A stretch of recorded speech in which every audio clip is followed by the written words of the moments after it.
Good afternoon and welcome back to another episode of The Longing, where we're going to start reading the next chapter of Moby Dick. So, let's get going. Chapter 64. Stubb's Supper.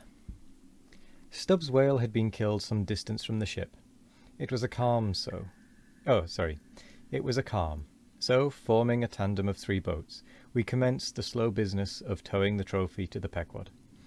And now, as we 18 men with our 36 arms and 180 thumbs and fingers, slowly toiled hour after hour upon that inert, sluggish corpse in the sea, and it seemed hardly to budge at all, except at long intervals. Good evidence was hereby furnished of the enormousness of the mass we moved, for upon the great canal of Hang Ho, or whatever they call it in China, 4 or 5 labourers on the footpath will draw a bulky freighted junk at the rate of a mile an hour.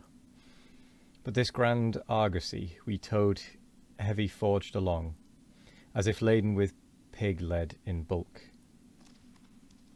Darkness came on, but 3 lights up and down in the Pequod's main rigging dimly guided our way, till drawing nearer we saw Ahab dropping one of several more lanterns over the bulwarks. Vacantly eyeing the heaving whale for a moment, he issued the usual orders for securing it for the night, and then, handing his lantern to a seaman, went his way into the cabin, and did not come forward again until morning.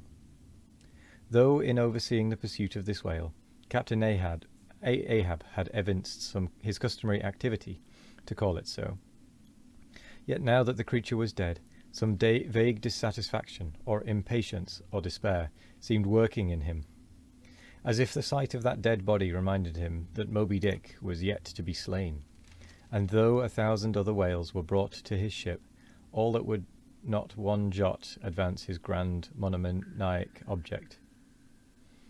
Very soon you would have thought, from the sound on the Pequod's decks, that all hands were preparing to cast anchor in the deep, for heavy chains are being dragged along the deck, and thrust rattling out of the portholes, but by those clanking links the vast corpse itself, not the ship, is to be moored. Tied by the head to the stern, and by the tail to the bows, the whale now lies with its black hull close to the vessels, and seen through the darkness of the night, which obscured the spars and rigging aloft. The 2, ship and whale, seemed yoked together like colossal bullocks, whereof one reclines while the other remains standing. A little item may as well be related here. The strongest and most reliable hold which the ship has upon the whale when moored alongside is by the flukes or tail, and as from its greater density, that part is relatively heavier than any other, excepting the side fins. Its flexibility, even in death, causes it to sink low beneath the surface, so that with the hand you cannot get at it from the boat, in order to put the chain round it. But this difficulty is ingeniously overcome. A small, strong line is prepared with a wooden float at its outer end, and a weight in its middle, while the other end is secured to the ship. By adroit management, the wooden float is made to rise on the other side of the mass, so that now, having girdled the whale, the chain is readily made to follow suit, and being slipped along the body, is at last locked fast round the smallest part of the tail, at the point of junction with its broad flukes or lobes. If moody Ahab was now all quiescence, at least so far as could be known on deck, Stubb, his second mate, flushed with conquest, betrayed an unusual but still good-natured excitement. Such an unwonted bustle was he, in that the staid Starbuck, his official superior, quietly resigned to him for the time the sole management of affairs. One small helping cause of all this liveliness in Stubb was soon made strangely manifest. Stubb was a high liver. He was somewhat intemperamentally fond of the whale as a flavourish thing to his palate. A steak, ere I sleep. You, Daggoo, overboard you go and cut me one from his small.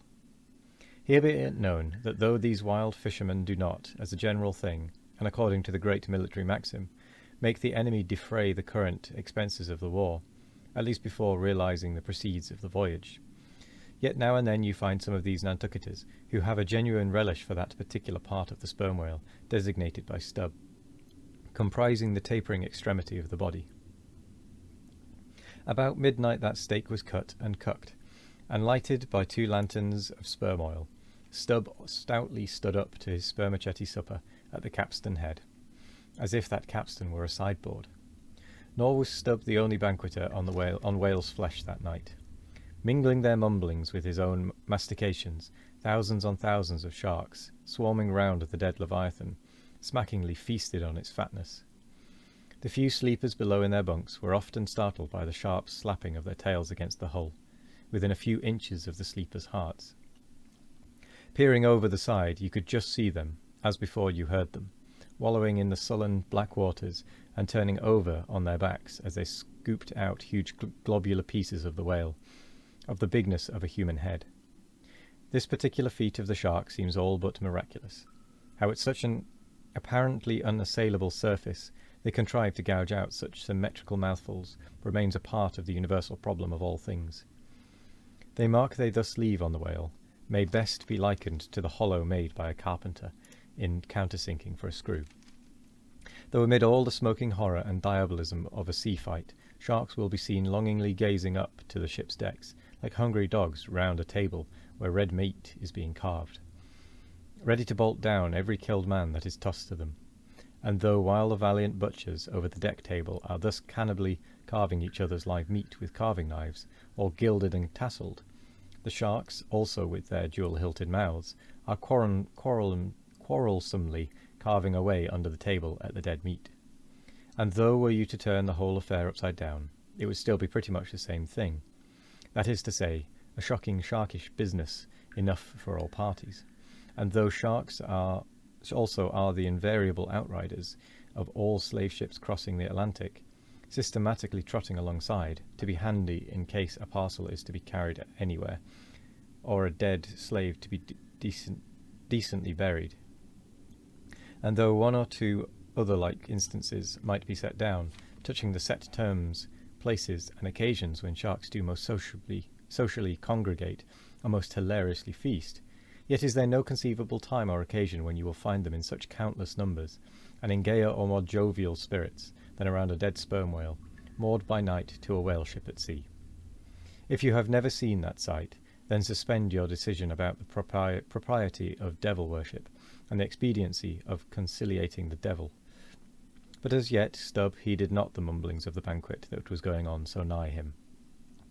No more than the sharks heeded the smacking of his own Epicurean lips. "Cook, cook, where's that old fleece?" he cried at length, widening his legs still further, as if to form a more secure base for his supper, and at the same time darting his fork into the dish as if stabbing with his lance. "Cook, you cook. Sail this way, cook."